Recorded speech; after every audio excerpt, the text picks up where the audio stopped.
আমি তো আশা ছেড়ে গিয়েছিলাম যে আবার হয়তো দুনিয়ার আলো চোখে দেখব, মৃত্যুর জন্য প্রহর গুনছিলাম।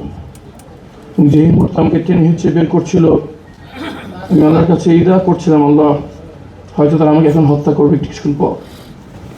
প্রিয় মানুষদের চেহারা তো আমি দুনিয়ায় দেখার সৌভাগ্য হলো না। জান্নাতের চিরস্থায়ী জীবনে আমার সন্তান, পরিবার, আত্মীয়স্বজন, আমার ভালোবাসার মানুষদেরকে চিরস্থায়ী থাকার তো সুযোগ করে দিও। পরে জানতে পারলাম আমাদের বাচ্চা ছেলেমেয়েরা জীবন দিয়ে, চোখ পা হাত হারিয়ে আমাদেরকে দ্বিতীয় স্বাধীনতা এনে দিয়েছে।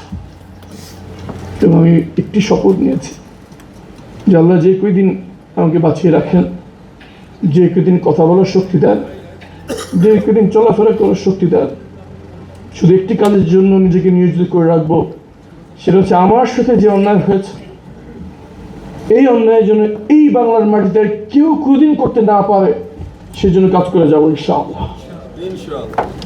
আমি মনে করি এটা আমার একার প্রতিজ্ঞা নয়, প্রত্যেকটি শহীদ পরিবারের প্রতিজ্ঞা, প্রতিটি জুলাইয়ের যোদ্ধাদের প্রতিজ্ঞা। এবং আমি বিশ্বাস করি আমাদের এই 18 কোটি মানুষের, প্রতিটি মানুষের মনের প্রতিজ্ঞা যে এই বাংলার মাটিতে আর যেন কোনদিন ফ্যাসিবাদ ফিরে আসতে না পারে। আমরা যারা আইনজীবী, আমরা মানুষের অধিকার রক্ষার জন্য কাজ করি। আমাদের বিপ্লব পরবর্তী বাংলাদেশের শর্ত হচ্ছে যে এই বাংলার মাটিতে মানুষের অধিকার হবে সবচেয়ে পবিত্র জিনিস।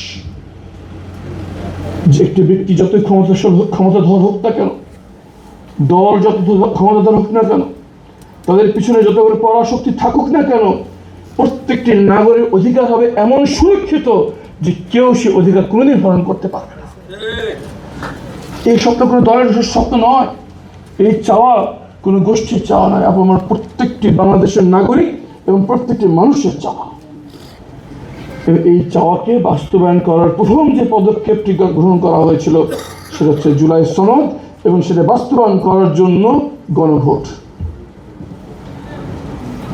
কিন্তু আমরা দেখতে পাচ্ছি যেই হঠকারিতা এই গণভোট বাস্তবায়ন হচ্ছে, শুধু সাধারণ মানুষ বা অন্যান্য রাজনৈতিক দল নয়, আমি হলফ করে বলতে পারি সরকার দলের অনেক শিক্ষিত এবং নিরপেক্ষ সৎ মনের অধিকারী অনেকে আমাকে ব্যক্তিগত বলেছেন যে দলের এই ইউটার্ন আমরা সমর্থন করি না। হ্যাঁ, জনগণের ভিতরে কিছুটা বিভ্রান্তি কাজ করছে। অনেকে বুঝতে পারেন না সংবিধান সংশোধন আর সংস্কারের মধ্যে পার্থক্য কি। একটি কমিটি করলো, আমরা জুলাই সনদ গণভোট বাস্তবায়ন চাই, কিন্তু কমিটির সদস্য আমরা কেন হলাম না? এই বিভ্রান্তি দূর করার দায়িত্ব আমাদের আইনজীবীদের। জনগণকে বোঝাতে হবে যে জুলাই সনদ বাস্তবায়নের নামে সংসদীয় সংবিধান সংশোধন কমিটির নামে একটি গণপ্রতারণার উদ্যোগ গ্রহণ করা হয়েছে। আমরা দৃঢ় প্রতিজ্ঞ এবং আমরা জানি অধিকাংশ বাংলাদেশের মানুষ আমাদের সাথে আছেন। গণভোট যেভাবে হয়েছে, যেইভাবে হয়েছে, সেই অক্ষরে অক্ষরে পালন হবে, হয় সংসদের ভিতরে না জনগণ নিয়ে আরেকবার রাজপথে ইনশাআল্লাহ, কিন্তু হবে এই বাংলার মাটিতে ইনশাআল্লাহ। আমরা জান দেব কিন্তু জুলাই দেব না, হয় মাতৃভূমি না হয় মৃত্যু। আসুন এই আন্দোলনে আমরা আইনজীবীরা অগ্রভূমিকা পালন করি, অগ্রহী আমরা থাকি, জনগণকে বুঝাই যে এই জনগণের অধিকার আদায়ের আন্দোলন শুধু 5 বছরের নয়, 50 বছরের বাংলাদেশ গঠনের প্রথম পদক্ষেপ। আরেকটি আন্দোলনের জন্য আমাদের প্রস্তুতি নিতে হবে এবং আন্দোলনের সম্মুখভাবে থাকবো আমরা আইনজীবীরা ইনশাআল্লাহ। আসুন সবাই মিলে করি নতুন বাংলাদেশ। আসসালামু আলাইকুম ওয়া রাহমাতুল্লাহি ওয়া বারাকাতুহু।